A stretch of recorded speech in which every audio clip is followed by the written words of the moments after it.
Welcome, everybody, to Volunteer Leaders in Action. I'm Anna Guest, the founder of Rising Tide Volunteer Solutions, and I'm really excited to bring this conversation to you today with Ben Quintal. He is the Community Engagement Coordinator at Our Neighbors Table in Amesbury, Massachusetts, and I'll ask him to share a little bit more about the organization.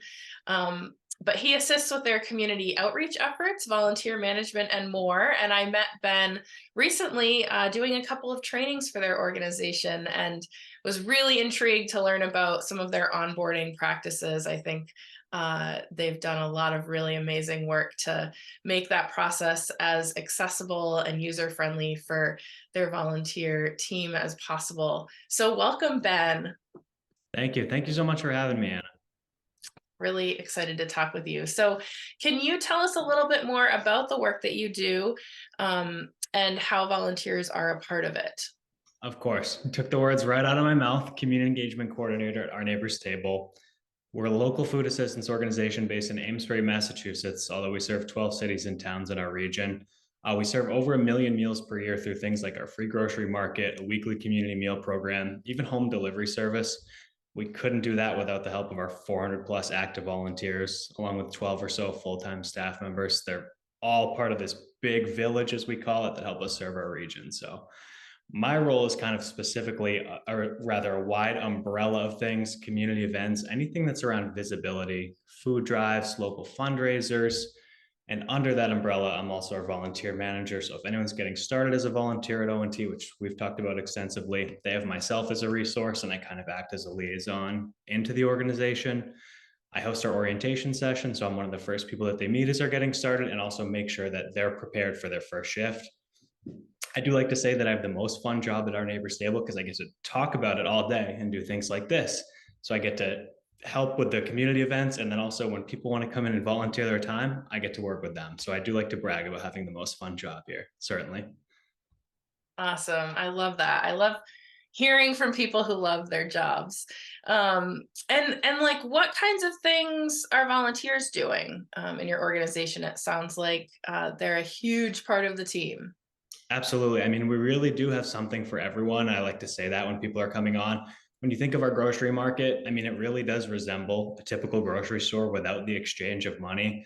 But we even have a checkout counter. So you can actually work at a checkout counter volunteering at Our Neighbors Table. And all you're doing is weighing the grocery items so we can help keep our inventory. But you'd be stocking shelves in the grocery market, helping people reach high items off the shelves, keeping the freezers looking nice, transitioning over to the community meal. It's a restaurant. So our volunteers act as servers. There's a high level of community service expectation. It's really great. The guests come in and they sit down, and it really does feel like a restaurant. They have a little notepad where they're writing orders down. They're served water, coffee, soda, whatever they'd like.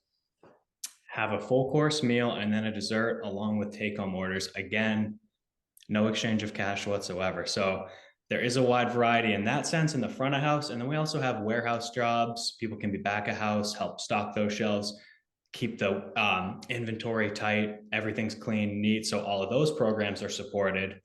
We have office jobs available as well for people who have computer and phone skills. If you're coming out of a career of administrative work, we've had so many people come in and do this job really, really well and help us with the phone. So there's so much out there and more, but I like to call those our big four programs. So there's a wide variety under that. They sound amazing. I haven't been to one of the markets, but I feel like I need to get in there. So impressed hearing about it. So I'm kind of curious. I like to ask people this in these interviews. What do you think might be your superpower as a volunteer leader? Yeah, that's a good question. And I've thought about this before is like, sometimes thinking, what do I do that I feel like works and what do I feel like that doesn't work? One of the things that comes to mind is like my connection to our mission. I feel like that's a little bit of a cliche in this space a little bit, but I feel so fortunate to work with the people that are at Our Neighbors Table, not just the staff, but also the volunteers. And I always tell people, when I was going to college a couple of years ago, I was actually studying food insecurity and started to write papers about it. And I really caught on. So I kind of feel like I'm in a dream sometimes where I get to actually contribute and work with people who are just as passionate. And I really feel like I need to make an impact every day. I don't like to just clock in and clock out, so to speak. I really try and push the program forward as best I can. And again, sharing that with people who are just as passionate makes it very easy. Yeah, that makes so much sense to me, and certainly resonates with my own experience, although mine tended more towards like wellness, education and programming. And I think that's really important when we work with volunteers to feel like you share passion around a particular issue and making a difference in the community on that topic. I think people can tell when we don't feel authentic about the thing that we're working on together. So I love that. So I'd love to ask you why is volunteer onboarding so important for an organization and its volunteers? Certainly for the organization to take seriously and to think about its processes, and yeah, why is that important for both the organization and the volunteers? Absolutely. I mean, volunteer onboarding really is everything. It's your first impression with an organization that you don't necessarily have to spend your time with. So, other than wanting to help, you're not necessarily incentivized to come back unless you really have a good time with that onboarding experience, liking the people that you're working with, and kind of feeling that sense of comfortability on your first shift, knowing where everything is, knowing the people that you're around. It makes all the difference in the world. And again, keeping in mind that those people don't have to come back. How do we make them want to come back and feel like they fit in and they're making an impact, right? Yeah. And so I've gotten the sense from talking with you that you've implemented a few things or maybe more since starting in your role. Can you talk a little bit about maybe some of the changes you've made to make your onboarding experience as positive as possible? Yeah, absolutely. So one of the things that what really struck me when I'd started was one of our main goals when we interact with our guests is to eliminate barriers to food access whenever and wherever we can. So I did kind of take that model and try and apply it to people helping us. Mm. So how can we streamline the onboarding process? Of course, we're talking about volunteers here, but for anyone who wants to support our neighbor's table, how can we get them the most clear and concise information and get them in the door as soon as possible? I think that's been a big difference maker. So we've streamlined the onboarding process and kind of eliminated a lot of the back and forth it took to get them started. They're able to sign themselves up for an orientation session, whereas before we would register for people, just as a small example. And then also, once we get started, we had retrofitted the orientation session to really make it geared towards getting started at ONT and what are you going to be doing in the programs. On the back end of that orientation session, I'm actually in the process of collecting a 3-question survey. I love that kind of stuff because I'm always looking for ways to improve. And if people aren't getting what they need from the session, I'd love to be the one to hear about it. So once they attend that orientation session, we're starting to track attendance. So if people aren't actually making it in for a shift, we keep an eye on our volunteer schedule, and I'll just send them an email and I'll ask, what are the barriers? As I just mentioned, are you having trouble with our online scheduling tool? Maybe some of the older populations. Is it the actual schedule and you have a hard time fitting it in with your 9 to 5? Because if so, why don't we find something else that might work for you? Um, and if nothing else, that's just a reminder for them to want to come in. I've actually had some good success with that, just kind of staying top of mind and reminding people that we're here and that we still need help. In that email, I try and leave a need stat as well, where there's increased need around the summertime, for example. That was our latest one, and then I'll do another one for the fall and the holiday season. So I think doing that follow-up email after the orientation session, if they haven't come in, has been really, really helpful. And then another big one is really staying on top of how people's first shifts went. I'm someone who gets to interact with all those people in orientation. And then as they get whisked away into their own program, they meet the program managers there and the volunteers there. I don't get as much interaction. So the one thing that I really like to do is just check in and see how everything went. Still collecting feedback if there's anything we can do to improve those shifts in that first time experience. It's really, really valuable to me, but also the team. And I've actually heard from people firsthand that they really like that aspect of it and just wow, I didn't think that you'd realize I had my first shift and that you wanted to hear how it went. So that's been really great thus far as well. Yeah, this is one of the things that I was just super impressed by was the consistent communication from start to finish, and I love how it truly just communicates to people from the beginning through the time that they're really settled that like you matter, your experience matters, and I just wanted to ask you this is like going a little bit off like topic of what we had planned, but like, how do you manage? This is really nitty gritty. How do you manage your time around that? Because how do you know when someone's first shift is happening, and how do you just stay on top of it? Because based on your job description, I'm guessing you're juggling many balls all the time. That is a really good question. Time management is something that I don't think you get right away. Certainly, you kind of have to figure out what deserves each slice of your pie, so to speak. And I found once I really got that groove, I'm able to kind of feel things out now, but I would really have to be diligent about note taking and like setting myself reminders. And when it comes to the communication stuff, what I try and do is just remind myself this doesn't take as long as you might think to just shoot someone an email and make sure that they feel heard, really. And at the end of the day, if that's going to get them to come back, I'll take the extra couple of minutes to do it.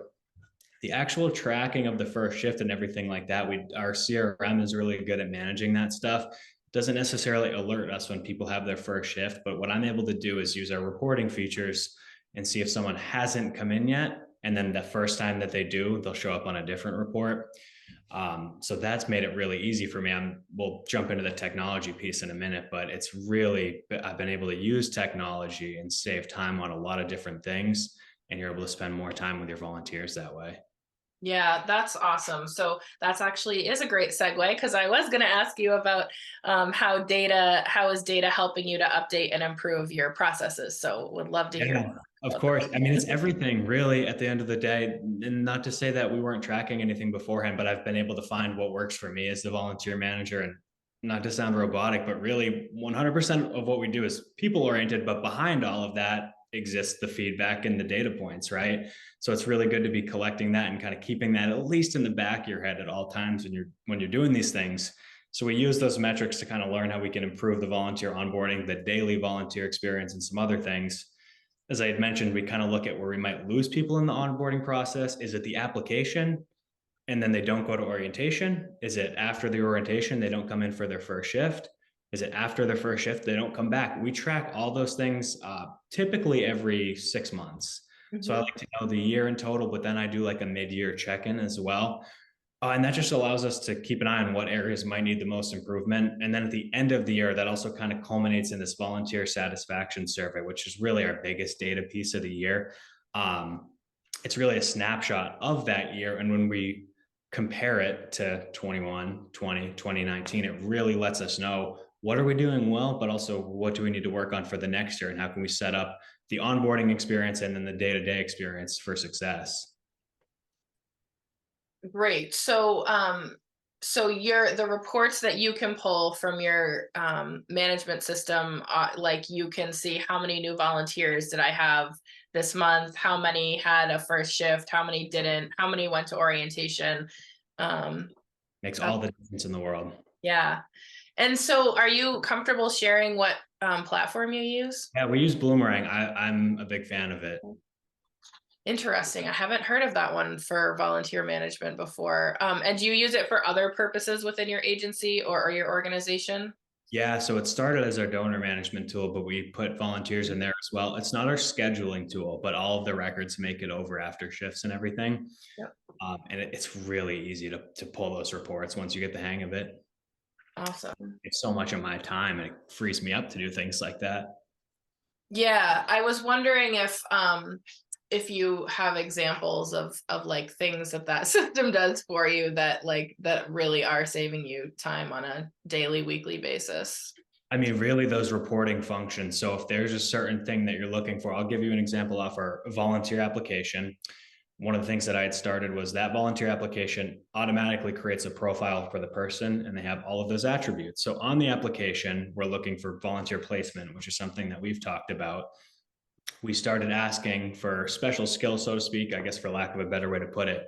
So if we're ever looking for a photographer for an event, I can actually pull a report that's going to use the volunteer application and find anyone who has photography skills right there. And that's an example of something that I don't have to comb through an Excel sheet of people that might be a photographer and have to remember all that stuff. So maybe I'm kind of giving away some of my secrets here, but it really does make it so much easier for things of that nature. We also do availability. So we ask for people's availability when we're looking for oh my gosh, we're short on a Saturday morning, the volunteers update their availability and it goes right to their profile off a form. And type of streamlining those types of communications and just making it so they can upload their profile at any time with a records update form that I made. It saved us so much trouble when we're looking for people on a Saturday morning, right? Definitely. Yeah, that's amazing. Um, nice. And so then this also is like a little bit of a curveball I'm going to try to throw you, but how do you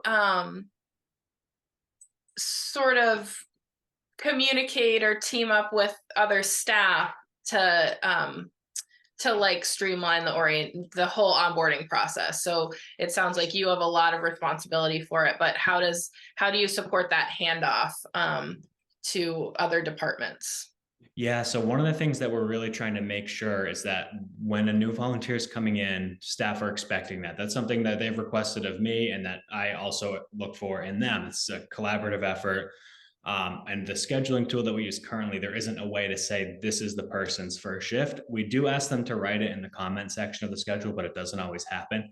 So to be honest with you, that one's a little bit more manual where I'm kind of combing the schedule and it is 400 or so names. But after you look at them so many times, you recognize when there's a new one because likely I just had them in an orientation session a couple of days before.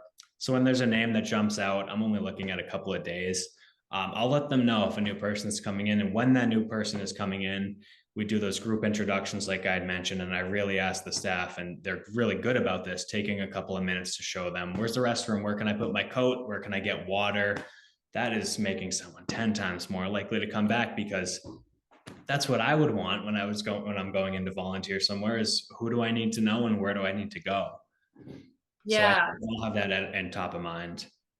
Yeah, those I love that we talked about that in the training and in our conversations together, because I do think it's those little things that sometimes as staff we get so caught up in the day to day. We know where the bathroom is, we know where to hang our coats, we feel at home, but did we extend that to the folks who might be new and needing to settle in, and then also those group introductions, making sure that everybody feels welcomed, regardless of whether they're coming back for their 30th shift or their first. So it's really nice. And sometimes it'll be 10 people that are there every Wednesday, but the 11th person is brand new. So they might not know all the people next to them. And I think that was something that took a little bit of catching on. Like, the volunteers are really, really tight knit. They're their own group. And those days at those particular times, that's their social time. They all hang out and they look forward to that time. But we try and remind them as well, hey, so and so is new. So let's make sure that they feel comfortable as well. And I think people have received it really well. Yeah, that's awesome. Um, so this is just a really nitty-gritty question, but I was curious as you were talking, how often do you offer an orientation?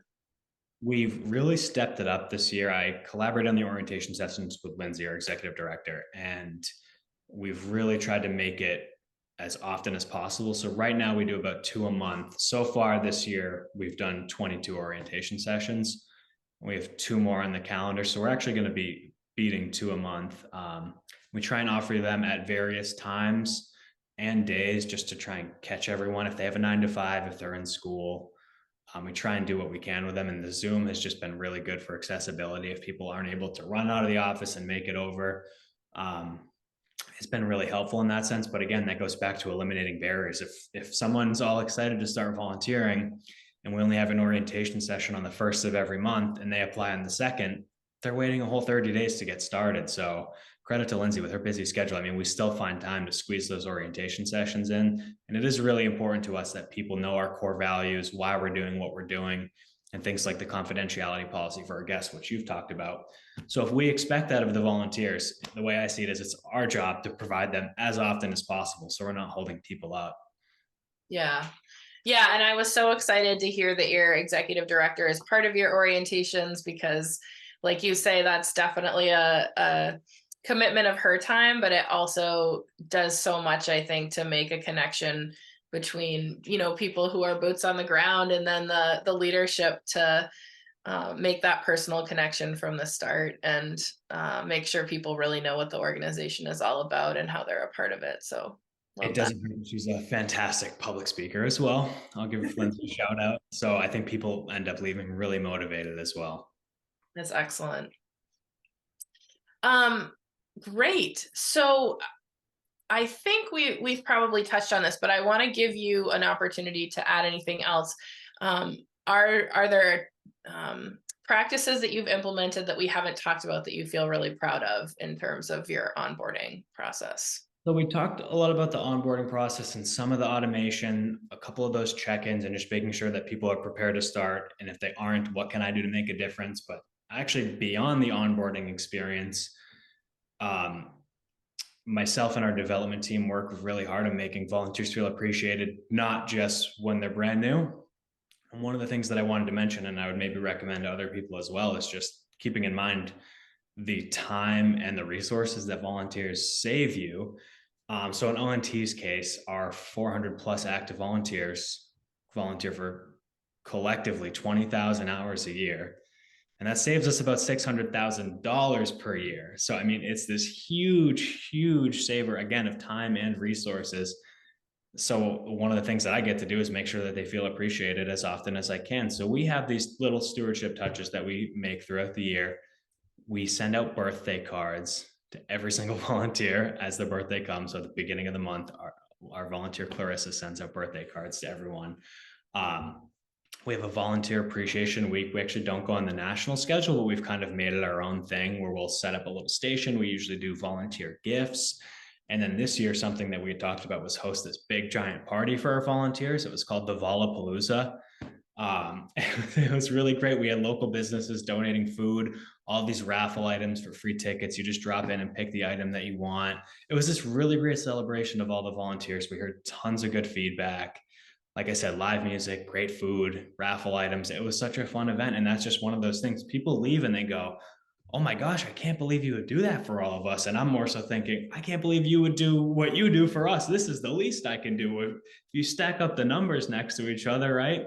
So this was a 2-hour event. I think it was in the fall, but it really stamped off the year in volunteering. I mean, it was wonderful. We do a couple holiday things as well, but it was a really great step as we kind of exit that COVID period that we had talked about and that curbside model that we left this summer.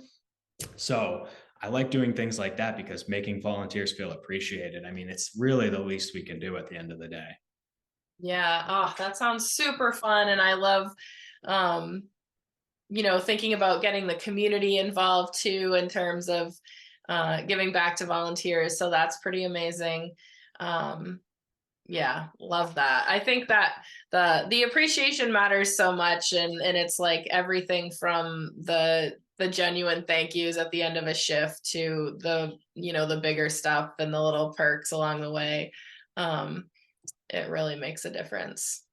And that's all a group effort too. One of those things that I should mention is I'm the volunteer manager, but every one of our staff is so mindful of the volunteer presence and making sure that people feel appreciated. I mean, I must hear 100 thank yous a day, really, truly. And that's something I have to credit the staff to.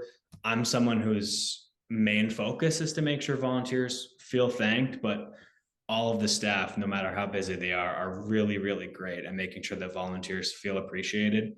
We've talked a little bit about even volunteers who are placed in staff-like roles, which I'm sure so many organizations feel that. There's a handful of people that you really can treat like staff. And at the end of the day, it's always, oh my gosh, thank you so, so much. Enjoy your time off and I'll see you next time. Right. So I think that's been really great for me to see. And I get to learn from them as well for the people that have been here for so long.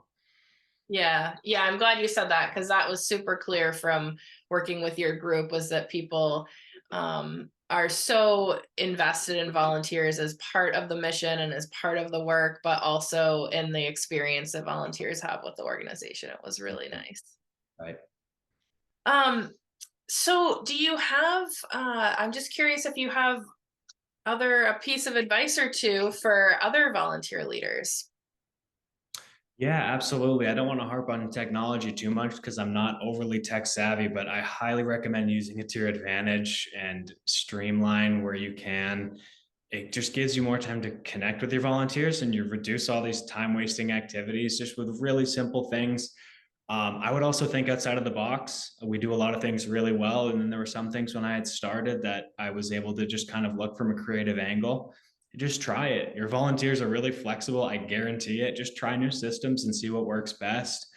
Um, and see what sticks, because you might be able to save so much time and energy at the end of the day just trying new things, and again trying to streamline processes where there's room. And then also on that note, I would just spend as much time with your volunteers as you can and use their input. Not only does it make them feel heard, but you're learning so much from people. I mean, we have volunteers at ONT who've been volunteering since 1992, since we started. I would guess that they know more about ONT than I do. So being able to kind of get their input not only in those surveys, but also our feedback boxes, and then just those back and forth conversations at the beginning and end of every shift. I mean, it's really, really valuable because they've seen seasons and cycles that I have not seen. Um, and I think that's really important as well. The other piece, which I had mentioned, just making them feel heard and asking for feedback. Sometimes when I'm busy and I'm kind of running down the hallway and there's a volunteer, I make that stop for 2 minutes and what have you, whether it's professional or personal, just have a conversation. It always makes my day better. And I'm assuming it makes their day better to just have a staff person stopping rather than kind of head down, blowing them off in the hallway. That's not something I force. I genuinely like to do it. And I found that it's really, really valuable, particularly as you know, I'm in a different building than all of our volunteers. So I have to kind of set aside some time to make sure that I go. And then I'll remind myself I'm setting aside time to go see volunteers. I mean, that's part of my day. It's surreal at times that I get to do that as a job. So I recommend spending as much time with them as you can. One of my favorite pieces of advice I've heard so far. Thank you. um, and then let's close out with what brings you joy or makes you grateful to work with volunteers. Yeah, that's a great one. I don't want to be sappy, but our volunteers really are like some of the nicest people that I've ever met. I do have the best job in the world, and like I said, sometimes it's still a job and you can be stressed out, but when you do take some time to just chat with people, it flips my mood 10 times out of 10. It always, like, I don't know, just completely transforms how I'm feeling that day. And I wouldn't change that for the world. There are also so many of our volunteers that I consider friends. It isn't something that I had necessarily considered when I started at ONT, but we do have the best team, not only staff, but also those volunteers. And if anyone's ever looking for a good group of people to spend some time with, I highly recommend volunteering at our neighbor's table. Great plug. I love it. Nameless. Wonderful. Well, such great advice. And thank you so much for sharing your experience with the onboarding process and some of your tips and tricks for really making it as volunteer centered and as streamlined as possible. It's wonderful. Of course, I'm happy to do it. And thank you so much for having me. This was a lot of fun.